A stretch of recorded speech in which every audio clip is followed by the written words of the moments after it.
We're ready to go? Okay. I don't think I said this to you guys before, but I'll just say a couple of general things first before we dive back into my case story, my saga of Jean's journey and survival as a child via dissociation and the elaboration of 6 altars. And also the journey includes the story of her relationship with me over a period of about 5 years. But before I get there, Jean's story is one example among a great many that all seem to be variations on the same thing. It's good for you just to know this. The history, the story of the person's life that lies behind so-called multiple personality or dissociative identity disorder, all these words. I have a hard time, those words don't come out easily for me for some reason. DID, okay? It's always the same story. And what is that story that's always the same?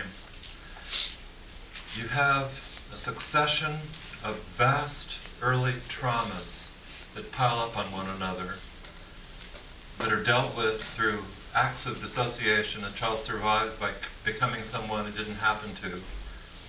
And then the child it did happen to, in certain cases, elaborates into a separate autonomous alter. That's what the story is. Every time you see a multiple personality patient, even before you have heard the whole story, you know there's going to be this succession of killer things that happen that were dealt with in this way. Statistically, people who work in this field all report the same thing.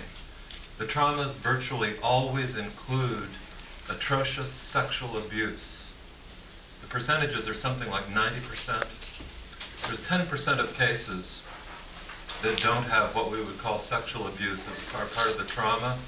And Jean turns out to belong to that 10%. Nothing happened to her that would be socially, externally, or legally defined as sexually abusive. But things happened to her that violated her sense of her own bodily integrity in as profound a way as any sexual abuse could possibly do. So phenomenologically, she fits into the same category. It's just good for you guys to know this, that the story's like that.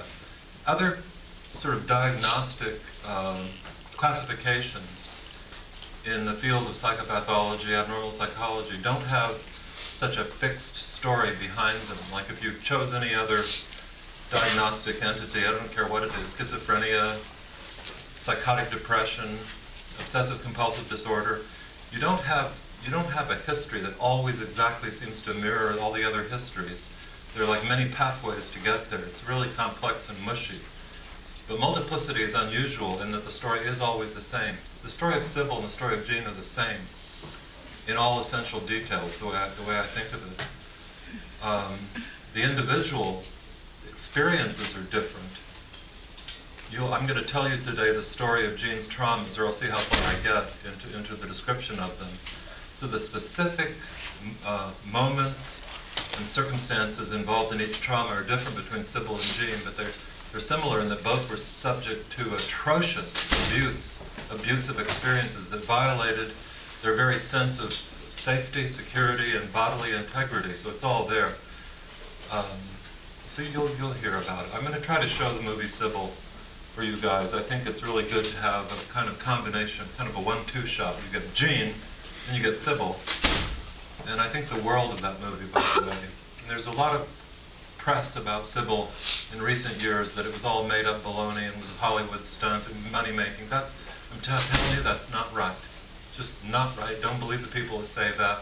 If you see anybody that says that, slap them and walk away. So there are certain things that are said, just the only way to handle it is whack! Just walk away. Don't argue with them, don't debate with them. They're people who are ridiculous. Anyway. Jean's story, like them all, is one of a succession of traumas. I want to stress one thing in her story, though, that I have talked about, but haven't given enough about yet. If we're looking at the effect of any particular event that takes place, you can't understand how a person is affected by something that happened unless you take into account the total context in which it occurs, which includes all the events that preceded it in time and all the events that happened later. just that somebody's been exposed to a bris without explanation will not cause most children to split into an alter and another self or something like that. But the reason for that is the event can crudely externally be the same, but the meaning it has to the child is determined also by the whole field of other events that are taking place, that are the context, that give it its meaning. And the meaning of something is its place in the overall context. So people are not, you can't really talk about causal mechanisms. You have to talk about meanings and contexts always. Now, what was the overall context of Jean's entire childhood? It was one of relentless hostility and abuse. She was the target of that, coming from both parents. Remember? The reason she felt so much closer to her father was that when he attacked her, he had a reason. So the constant was constant attack. So the context, the overall kind of sense of things that Jean dealt with, suffered with, struggled with, found pathways to survive, was one of unremitting hostility and hatred from both parents. And she told me very early in our work, before I even found out she was a multiple, about a recurring nightmare that she had all through her childhood, up until maybe 8, 9, 10 years old. So it's a dream that happened again and again and again and again. And it symbolized what she thought her parents wanted to happen to her. The dream was this, and I'll just sum it up for you. These are almost her exact words. This is one of these photographic memory things. She dreamed repeatedly. The first time she had this dream, as far as she could remember, she would have been about 3 years old maybe. That she was lying in her bed, alone in her bedroom, and looking up at the ceiling.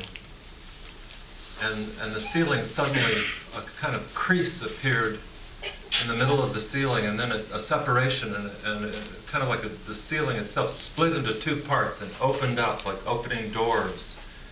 And hidden inside the ceiling, placed there by her parents, was a coffin. Okay? And the coffin was, the top of the coffin was upside down, so it was facing her. She was lying below. And suddenly the ceiling split open, then the top of the coffin itself opened, so now you could see the inside of the coffin, and then strange machinery, wheels and bolts, noises of bolts being pulled out and pulled in, and wheels turning, and things being lowered on chains, and the coffin began slowly to descend until it was on top of her completely, with the door wide open, and the door slowly closed and scooped her up into the coffin, and it locked shut. And the dream was, what was the meaning of the dream to her? That the parents had placed the coffin there, set up this infernal machinery in order to murder her. That she was to be killed, suffocated, buried alive inside this coffin. And everything I worked with her around, not just of this dream, but in general about her childhood, is she was a young girl who felt her parents wanted her dead.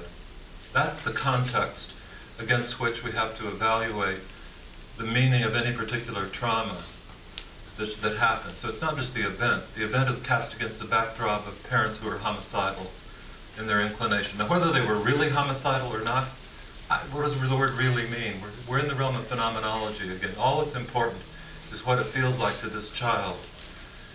She was a child who felt she was wished to be dead by those that had given her birth and should have been her caregivers. How did she survive? Well, I've already told you one of the ways she survived. With the help of those ghosts of the dead grandparents. And the ghosts are a kind of inverse of the parents who wanted her dead. The ghosts are loving parent substitutes, aren't they?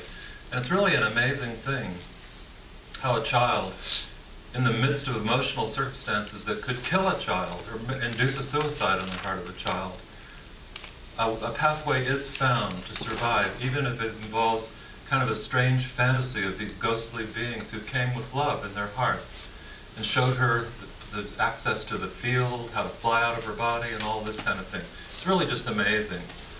The capacity of the human spirit to survive the unsurvivable astonishes me. It's weird. You know, she got in trouble because she got so deeply involved with these ghosts and so on, but on the other hand, it was her pathway of life that she found, and children are amazing in that way. And often all that they need is something or someone giving them the most brief fleeting experience of being loved or appreciated or supported, and that can then be woven into a nurturing, protective fantasy that allows the survival of a child of situations that could be killing. Okay? So I see the backdrop of the traumas symbolized in the dream of the coffin. And so can you sort of see if you're being raised in a family where your mother and father of all people want you dead, not alive, and then you witness something like the bris, it kind of all fits together. So each trauma that happened reconfirmed a pervasive sense that was already there, that this is a world that wants to kill her, hates her, wants to destroy her. And she nevertheless found a way to survive it. So as I tell the traumas to you guys, some of them are horrific, and you'll hear them. Other ones don't seem so bad on the surface, but if you take into account the meaning of the things that don't seem so bad on the surface, in the context of what I'm telling you about, perhaps you'll be able to appreciate why these would be impossible moments that then led to these splits. So I'm not sure the best way to do this. I think I'll start by just telling you about the altars themselves and what it was like to meet them. I've already told you that it turned out that the shy, unassuming little person who had interest in ESP was one of the altars. That's the one I met first. I didn't realize I was meeting an altar. I just thought it was this person. It turned out then that I later realized I had seen the other altars come and go and noticed the changeableness, but had not interpreted it to mean that she was showing multiplicity. So they all showed themselves that it's one thing to sort of come and go and kind of exhibit the characteristics of the altar without it really being known that that's what it is, and it's another to be introduced to the altar as such. And I was introduced to a little girl as such by her phone call when she told me how she was affected by the bris that she had seen. She did not describe that as a bris. Please try to remember this. Phenomenologically, the little girl personality held what you or I would call a bris, a circumcision ceremony, as an inexplicable sadistic attack on grown-ups against a little tiny baby boy's penis. That's what it was. Incomprehensible, inexplicable, impossible to make sense of. It was not a bris. It was satanic. It was evil. It was enough to make you think you'd never want to be one of these people that's grown up. It's exactly the effect on her, okay? So let me go through the other altars and describe what it was like to meet them and be introduced to them as such. What happened over the next, maybe, I can't remember the time period, how long it lasted. Little girl announced herself, and I would say it took about 8 or 9 more months for me to meet the other altars. And there were 4 more that I had to meet. When the little girl came, that means I knew 2. What I realized was gene number 1, came to be known as gene number 1, and little girl herself. But there were 4 more, carrying the names of Cassie, Kathy, Abraham, and gene number 2. So let's see if I can go through these with you and describe what it was like to meet each one. It's really an amazing experience, too. And also the context of the work with her, again, remember, was the early 1970s. And this is a period of modern history of psychology where this was thought to be rare, 4 cases in the whole entire literature, 100 years. So it's kind of a weird feeling people noticed when you started to see a patient like this at that time. It being so unprecedented in your own experience and so rare in terms of what other people talked about, it was a feeling one is making history. So I started taking notes, copious notes on every single session, kind of thinking fantasy, they're going to make a movie of this probably someday. I'll write a whole book on it, who knows, it's exciting, it's exciting. This is not too good, to get carried away like that. Didn't do too much harm, really. Then I came to realize later that it's an illusion that this is so rare. It's not that rare. It's unfortunately all too common. It's just that it's often not diagnosed. The patient herself or himself doesn't know either. People in prisons, a lot of people in prisons are multiples, never diagnosed. Occasionally one is, and you see that how often that can occur. Anyway. Trying to remember which was the first of the remaining 4 to introduce herself or himself to me. I think it was Cassie. And you remember I told you that I had some signs of her existence early in our work when I would get a call from Jean number 1 in a state of amnesia. She would find herself at the Metropolitan Opera or at the ballet or at a Broadway musical or at the Museum of Modern Art or the Metropolitan or something. I had repeated calls from her where she would be in these kind of artsy places without any memory at all of how she got there, all dressed up and so on. Well, it turned out that was the Cassie personality.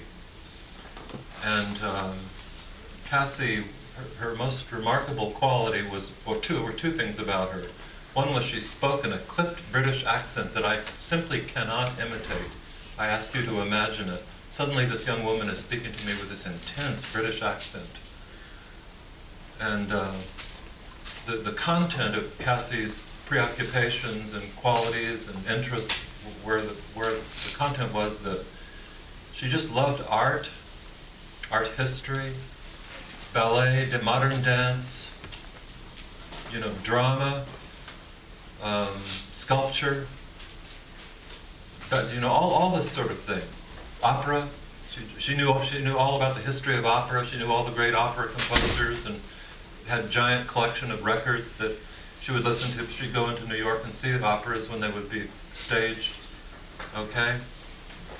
And she just came in one day, said, "I'd like to introduce myself. The name is Cassie." Imagine this, speaking in this intense British accent. But all she had one thing to say about was kind of the arts. She was like a cosmopolitan, sophisticated, unbelievable kind of student of all of this, but it was all she knew and all she thought about. And so all she would talk to me about was the latest performance she had attended. And that's what Cassie was like. It was, "Hello, my name is Cassie. I'd like to introduce myself and share with you some of my most important interests." And then she would list off the different things. And I realized this is the person who had been attending the performances from which I would get calls from Jean in a state of amnesia. I'm not getting to the trauma that brought Cassie into being yet. Let me go to the next one. Abraham, pronounced Abraham by her, okay, by him when he arrived. This is amazing, but the altars can include either gender, either sex, male or female, and they can be of any age in terms of what they themselves regard as their age. One fine day, Abraham arrived. I was waiting for my appointment with her, and I heard the sound of somebody. It sounded like a shuffling out in the hallway. I didn't know what to expect. I'm going to try to imitate what this was like.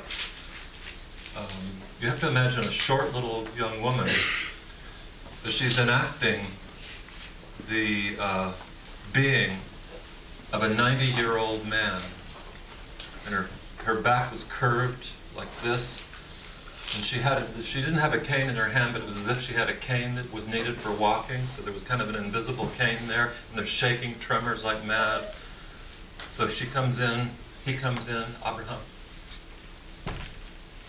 "Good morning, Professor. The name is Abraham." I won't imitate the posture and all this that much now further, but I'll imitate a little bit what his voice was like. "The name is Abraham, Professor. Pleased to make your acquaintance." And I said, "Well, I'm pleased to make your acquaintance too." I said, "Tell me about yourself, Abraham." "Well, I'm a scholar of Judaic literature. I study the Talmud. I also consider myself, Professor Atwood, to be a tzaddik. Are you familiar with the concept of a tzaddik? A man of your education, I think, knows what a tzaddik is. But in case you're not familiar, let me explain.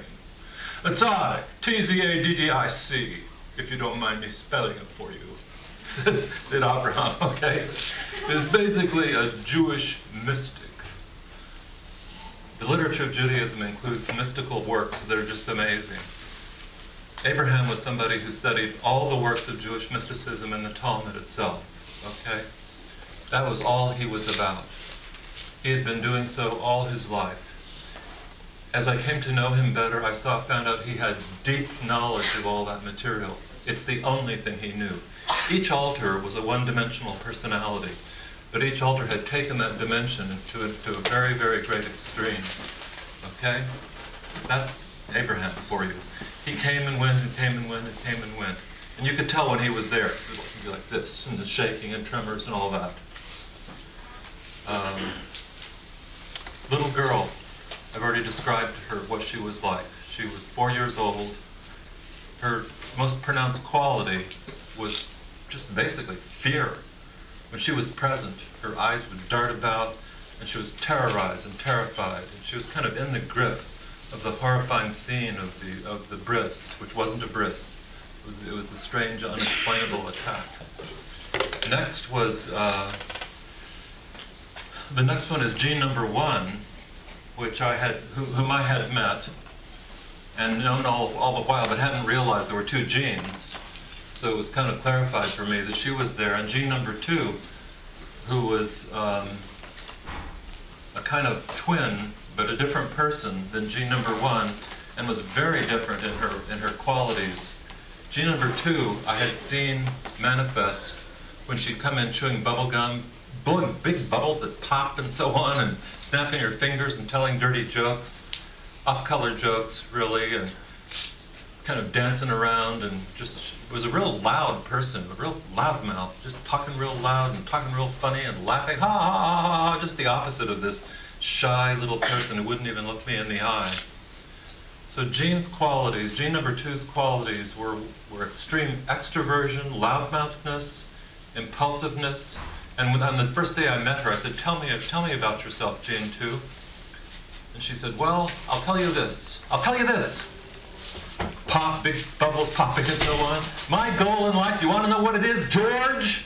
All right, no problem. What is it? Tell me what your goal in life is. Hang gliding.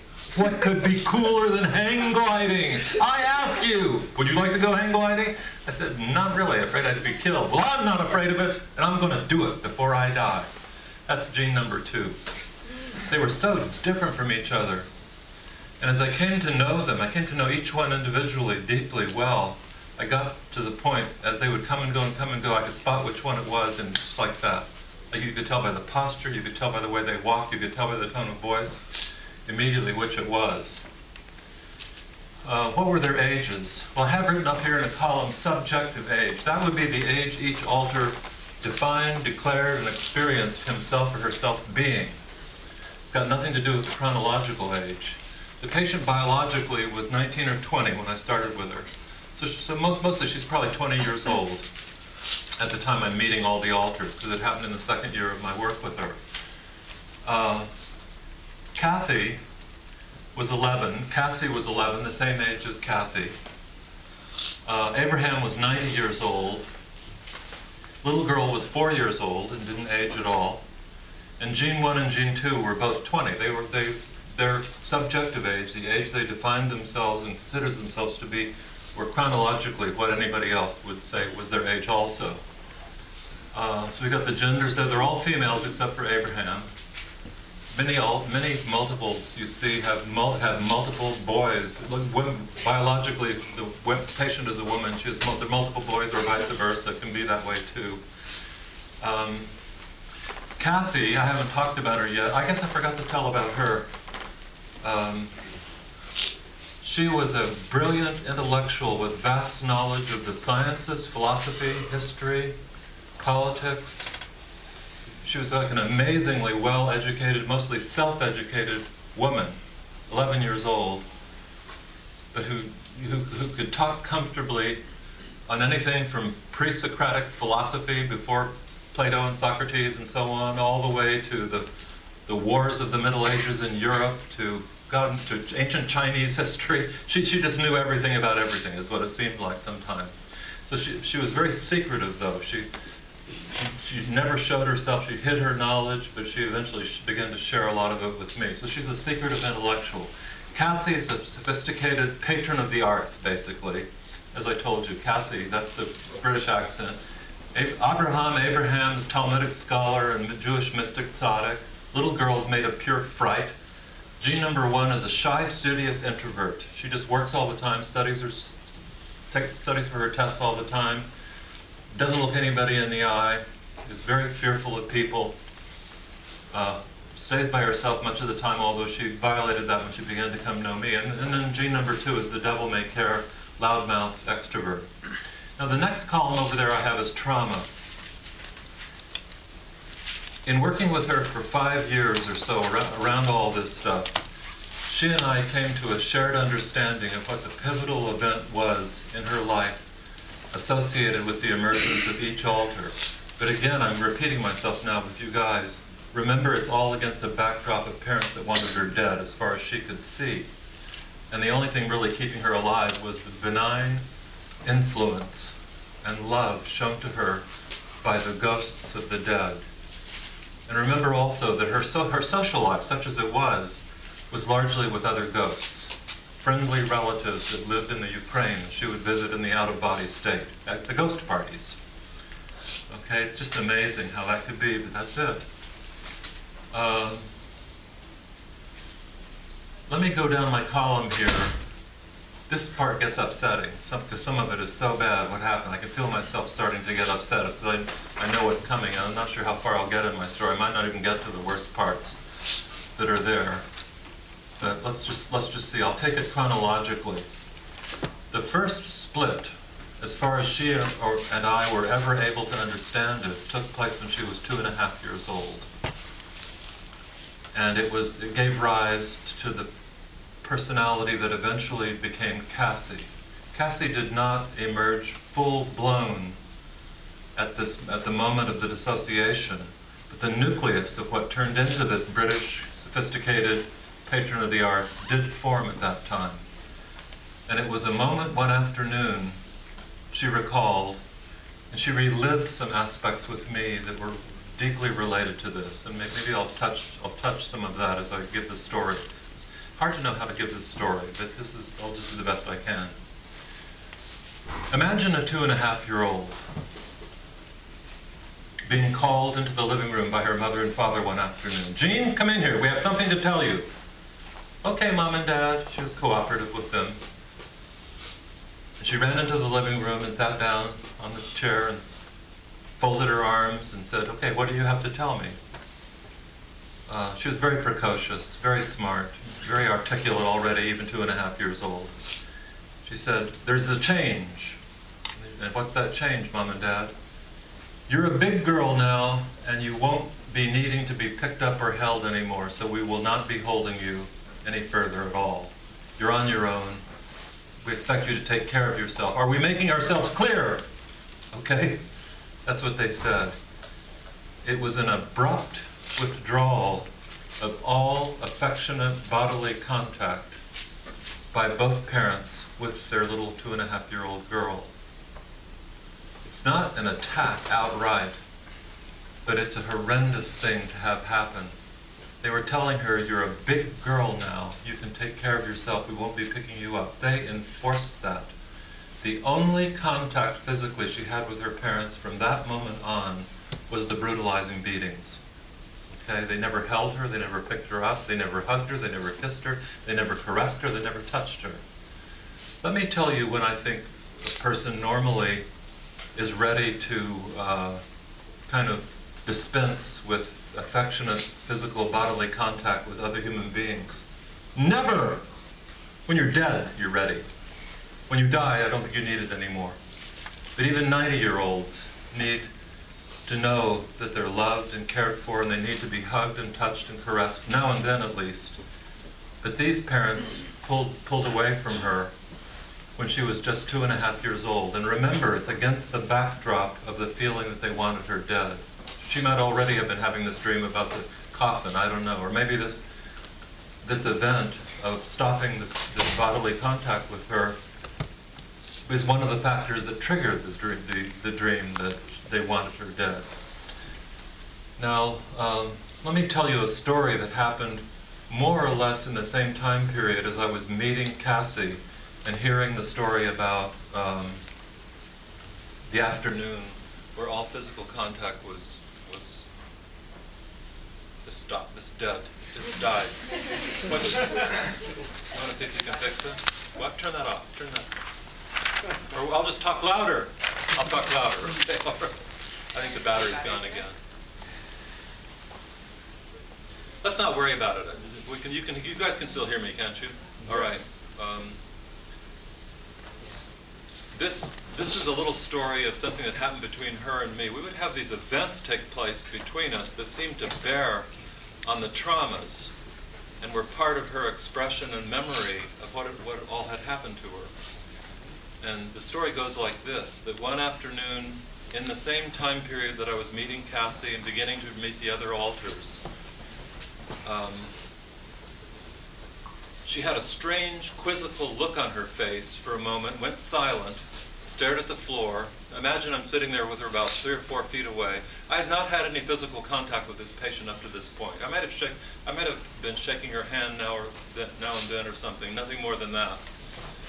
And she looked at the floor, looked at me, looked at the floor, and then she got up out of the chair, and she slowly began to creep toward me. And then her eyes went big like this, and she suddenly leapt into the air and landed in my lap and put her arms around me and put her face right against my chest and was hugging me as hard as she could. It lasted, I didn't know what to do. What did I do? I held her. What are you going to do? Ah, get away. No, I'm not going to do that. And so I held her there for maybe 3 minutes, not a long, for a little bit of a period. And I wasn't sure what was happening. I was saying something to her. She was silent. Then she kind of oozed off my lap and onto the floor and crawled back to the chair, and her eyes were bright and wide again like this. And I said, "What is going on with you, Jean? What was all that, and what is all this?" She said she had just been completely shocked because she was sure that when she closed her arms around me, they would pass through my body as though I were made of mist. She said, "I thought you were a ghost. I didn't believe you were real." And when I hit the solidity of your body and felt your skin and felt myself against you, I realized you're not a ghost at all. This is the first moment of affectionate bodily contact she'd had with anybody since she was 2.5. It was on my lap, okay? And I hadn't realized that up to this point, I've known her for 1.5 years, there's a deep essential part of her that believed I was a ghost. But in that moment, she made a differentiation then in her experience of me. But, I had been seen as a ghost because the benign figures were ghosts. It's relevant to what happened to Cassie, okay? It's to understand the meaning of why it would be so important to actually have a feeling of being held and being accepted there is in relation to the trauma the parents inflicted on her when they pulled away from her. That's Cassie. Her trauma is one of the cessation of all physical affectionate contact, understood against the backdrop of they wished her dead, as she experienced them, okay? Second, Abraham, okay? This is a story that may be hard for some of you to believe, but I'm telling you, all signs are that this is right. When she turned 3, Jean taught herself to read. Nobody taught her to do so. She noticed newspapers in the house and saw headlines and saw the parents now and then saying the words the headlines expressed and put 2 and 2 together and became able to read almost without effort. Okay? And some children do this. You might think, no, a child needs to be taught to read. Not all children need that. They can be fast, quick, alert, and just pick up on the symbolism of the letters and just teach themselves through practice to do that. So she became a voracious reader by the time she was 3, or a little bit older than 3. And her parents would leave her for long periods in their house as they were off doing this or that. Not safe to leave a child this young alone at home, but that's what they were like. They didn't care what happened to her. Maybe they hoped something bad would happen to her. It seemed that way to her. But she found their library of Jewish literature, and she began reading about the history of the Jews and the history of Israel and about the practice of the religion. And she realized this is her religion, and this is a group that she belongs to, and she began to identify herself importantly as a member of the Jewish culture and Jewish faith. And then a bright idea came to her. She could someday herself become a rabbi. Part of Judaism is that women are sometimes allowed by some parts of the faith to become rabbis. She decided that was going to be her destiny, to be a rabbi. And so she finally announced to her parents that this was the case, that she had found her calling in life. This is a 3.5-year-old girl, having read a lot of their literature, and formed a plan of what she would aim for when she grew up. And the parents turned out to be ultra-Orthodox Jews that don't allow for women to become rabbis. So they basically took all their literature that she had been reading, they found out about, put it in boxes and put it up in the attic where she couldn't get it out anymore, gave her a beating, told her she would never be a rabbi. Women cannot be rabbis, and however we made ourselves clear. The trauma was that, the cutoff from the literature of Judaism, and the violent, abusive cancellation of her dream that she had formed, that she would someday become a woman rabbi, okay? How did she deal with it? Well, she solved the problem. Only men are allowed to be rabbis. She sprung into maleness. And that became the nucleus of what later appeared as Abraham, a 90-year-old tzaddik, and great scholar of the Talmud. Okay, that's his origin. Possibly there's a similarity between where they cut her off from holding. They wouldn't hold her anymore. She's sort of outside the loop of the warm inner circle of her family from that moment onward. She found membership in the Jewish faith as a kind of substitute. She was cut off from that as well, and another altar formed. The third altar to form, or the third split, is little girl at the bris. I've told you that story last time. The fourth one, where Jean came from, is the circumstances are what I call the birthday party from hell, and I'm going to describe it to you. Okay? But by this time there already are 4 altars. There's Cassie and Abraham and little girl, plus the remnant of the original self from which those 3 had split off. So there's 4 there already, but another one is about to form. And the story goes like this. She was in the 1st grade, and she was a really weird kid, as you might imagine. If you grow up in a family like this, you're not provided with the basic social skills you need to get along with other children and form little chumships and get yourself to be liked or be popular or something. Instead, your behavior is like off the wall a little bit. And she became the target of persecution by her classmates in the 1st grade. I don't know if any of you remember what the 1st grade was like. It can be brutal. If you're a weird kid in a class of otherwise kind of normal kids, in the sense their behavior is normal, the weird kid gets targeted sometimes. I remember when I was in the 1st grade, there was a poor little Mexican girl by the name of Juanita. I feel so bad thinking back on it. And she would sometimes come in with some dirt in her hair and stuff like that. And she was friendly enough, but she didn't know how to conduct herself. And I remember some of the other classmates throwing spitwads at her. Juanita, Juanita. I feel bad about that. I'm afraid I might be one of those guys that did that. And if I was one of them, Juanita needs to come back and beat up on me bad. Is what I think. I feel really bad about her. This is what Jean's story was in her 1st grade experience. Anyway, we're building up to a birthday party. Here's what happened. Her birthday came. Let's say it was on April 10th or something, and she was going to be 6 years old. Okay, and the idea got floated that she should stage a party at her home and invite her classmates, of which there were maybe 20 or 24, something like that. Have them all come to the house. The parents, unexpectedly, looking at all that they were like with her, agreed to do this and make a massive celebration, actually. I came to know these parents quite well. I know why they would do it. They would do it as a way of making themselves look good in the community, not as an act of love for their daughter. They were not capable of that. But they went all out.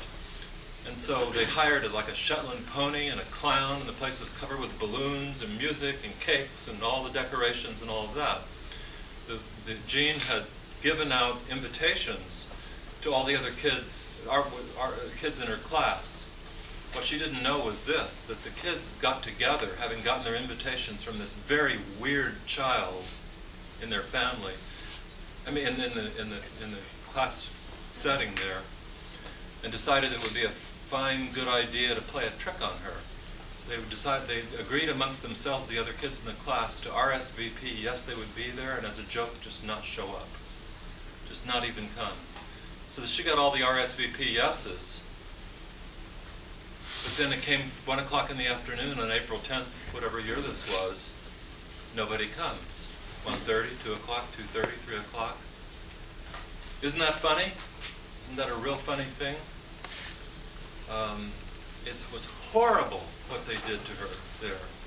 Now, how did the parents respond to this? Did the parents say, well, you poor thing, we'll see to it that you get letters of apology from all these kids and all of that, and then do something to make it better for her? No. I'll tell you exactly what happened. Jean's mother took her aside and said, I know why nobody came here. Because you don't know how to make anybody like you, because you're awful. She slapped her and slapped her and slapped her, and then took her into the house and threw her in the closet for the next 12 hours, where there were 500,000 shoes that the mother wore all the time. So she beat her and locked her up in the closet as punishment for so displeasing the other children that they performed this stunt of not coming to her birthday party. And the child that came out of that closet 12 hours later was not the one that went in. It was the nucleus of the Jean personality that came out. I've thought about what I would do as a parent if this kind of joke were played on my daughter. Let me tell you my fantasy of what I would do. I like to talk about this. My poor little daughter Rebecca did not have this happen. But let's imagine she did, and they played that trick, and they didn't come, and all of that. Well, first of all, I would have to almost be restrained not to go and kill the children. But I figured maybe they were just ruined by their parents, so it probably wasn't the children's fault altogether. But I certainly want to beat them up, but you can't do that either, really. So I would be on the phone for certain with all the other parents, every last one of them, and I would say, it is unbearable and unacceptable that your child has participated in a cruel joke like this. I want a heartfelt letter from your child to my daughter apologizing for this, and they better mean it, too, and not just do that. Like, what's wrong with you people? And I would see to it that these letters began to come, and I would stop, and then I'd burn the other parents' house down if they wouldn't do it. I would be so out of control. But I'd also be worried about a lasting trauma being created for my daughter. This is why you can have terrible things happen, but they can always be fixed if somebody understands what it is. So my fantasy is that what I would do is I would run to Rebecca. I'd say, Rebecca, I know you're real upset about today, but don't worry about it. Strangely enough, this is pretty bad, but there's something else going on that you're going to say this is the best day of your life. She'd say, why is that, Rebecca? Why is that, Dad? Because I just called the airport and made reservations. We're making a special trip to Walt Disney World, just you and me, and we're going to have a blast. And I would get on the plane and take her there for 3 days to just fix what was wrong. What did Jean's parents do? They beat the hell out of her, told her it was all her fault, and threw her in the closet. Okay, that's why I say it's a birthday party from hell. And again, remember, it's against the backdrop of everything she believes in being taken from her, not being held by them anymore, and with vibrations and feelings that they really want her just in one. They want her in one place and one place only, namely dead. Okay. So at this point, we have 5 personalities. The final trauma is the worst of all, and it's hard to talk about because it's so upsetting. But I'm going to talk about it to you. In a way, I wondered if this final thing didn't happen, what would have been the continuing effect of the other traumas? Would she still have been a multiple with just 5 personalities, or would the other five have come together maybe more? I don't know the answer to that. But I've had the thought that this final one kind of seals the thing permanently. So therefore is part of the explanation of how she came to a relatively stable life as 6 people, not 1. When she was 7 years old, the final trauma is kind of extended over about a 1-year period, and I'll try to give you the elements that are involved here. When she was 7 years old, she began to have really, really painful headaches.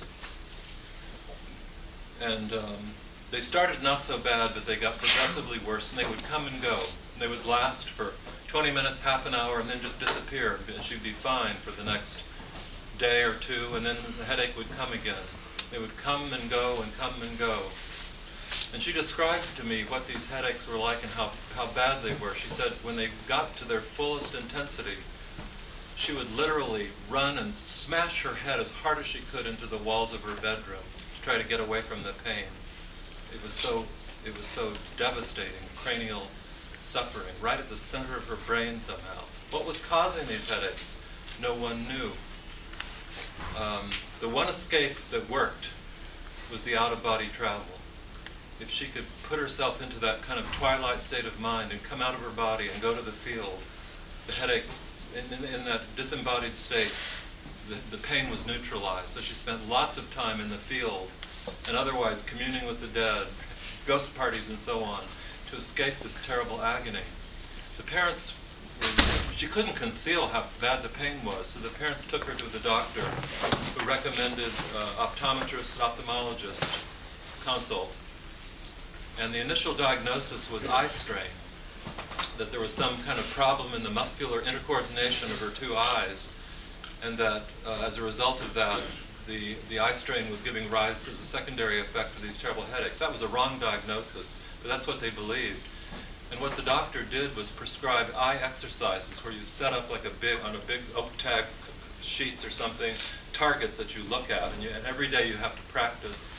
And you look up and you look down, and you look to the side, and up and down and to the side, and up and down and to the side. The idea being you're strengthening the interocular muscular structures and improving the coordination of the two eyes, and then diminishing the eye strain that is supposed to be resulting in the headaches that are there. And so Jean was forced to sit down every day, 3 times a day, for like 20 minutes, half an hour, and look at these targets, up, down, right, left, up, down, right, left. And her mother would leave the room while she was doing that, but then would sneak back into the room to see if she was really still doing the eye exercises properly. And sometimes would find her daughter staring down at the floor instead and not really doing it. What would be her response? Wham! I told you you have to do the eye exercises. It's the only way to solve your problem. So she'd start again until the headache hit. She couldn't do anything except smash her head into the wall. Okay, it was just terrible what was going on there.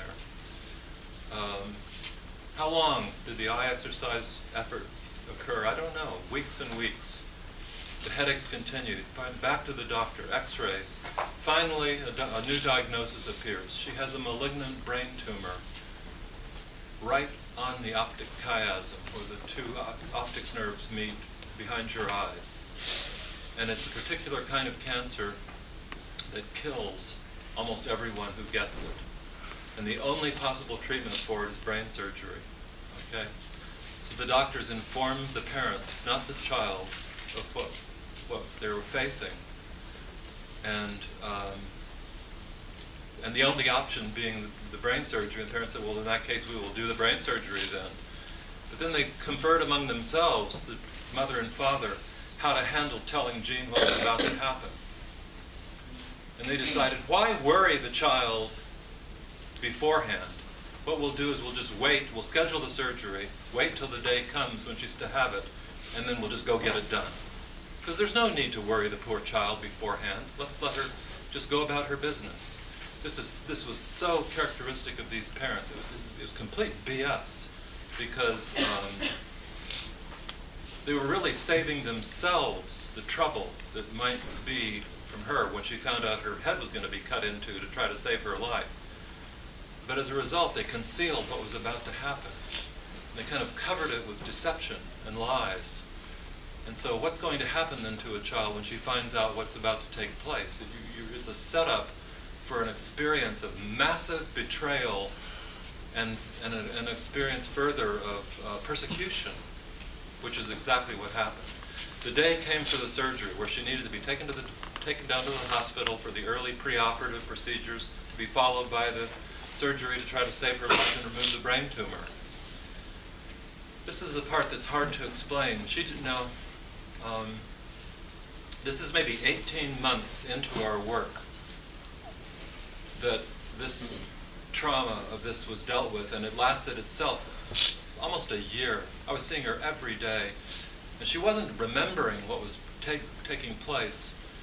She was having reactions that were kind of indirect symbols and expressions and reenactments and flashbacks into the trauma itself. It's another thing about trauma. When it comes back, dissociated trauma, it doesn't come back as a memory. Well, I just remembered something that happened to me. It's never like that.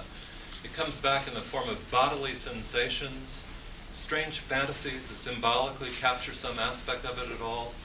It's like it's always difficult and painful and quite a struggle, but then eventually the memories start to come out and become processed, and you're able to have them as memories eventually, rather than things that you're crudely reenacting and repeating. So the story I'm about to tell you I can tell you what happened to her, but she acted out every aspect of it with me in my office. Not once, not twice, but like 30 or 40 or 50 times. Each enactment capturing some other aspect of it. Often confusing me with the doctors and the people who did things to her, but the historical account goes like this. Her parents, on the day of the surgery, said, "Come on, Jean, we're going to go down to the hospital again." Why are we